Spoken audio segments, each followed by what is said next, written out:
New June Labor Department data shows that the inflation is continuing to cool to its lowest levels in more than 2 years. It's also showing steady job growth. The White House is touting the numbers of proof of Biden's plan and saying that it is working to lower costs for U.S. households.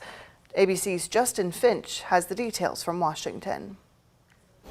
New economic data finding American households are able to stretch their dollar further today than 1 year ago. The U.S. Consumer Price Index, which measures how much households spend on average for goods and services and is used as a gauge for inflation, finding welcome news that for 12 straight months, inflation appears to be easing. The U.S. Bureau of Labor Statistics finding June's consumer prices were 3% higher than a year ago, marking the lowest increase in more than 2 years, tumbling from last summer's peak when prices were 9% higher year over year. Staples like meat, fish, and dairy down slightly in June from May. Airfares dipping 8%.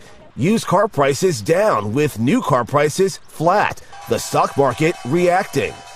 We were anticipating something that was going to show a good bit of progress, and what we got this morning was even better. The inflation cool down follows the June jobs report showing U.S. unemployment at 3.6%, the economy adding 209,000 jobs. The White House attributing that growth to Bidenomics, its effort to expand the economy through job creation, lowering costs, and U.S. investment. The Fed now weeks away from its July interest rate meeting.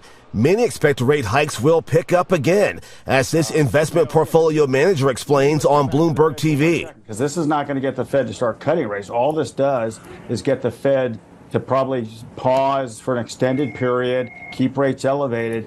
We need to see weakness in the labor market before they start cutting rates.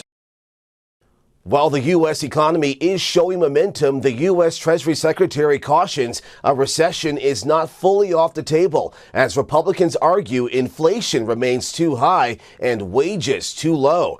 Justin Finch, ABC News, Washington.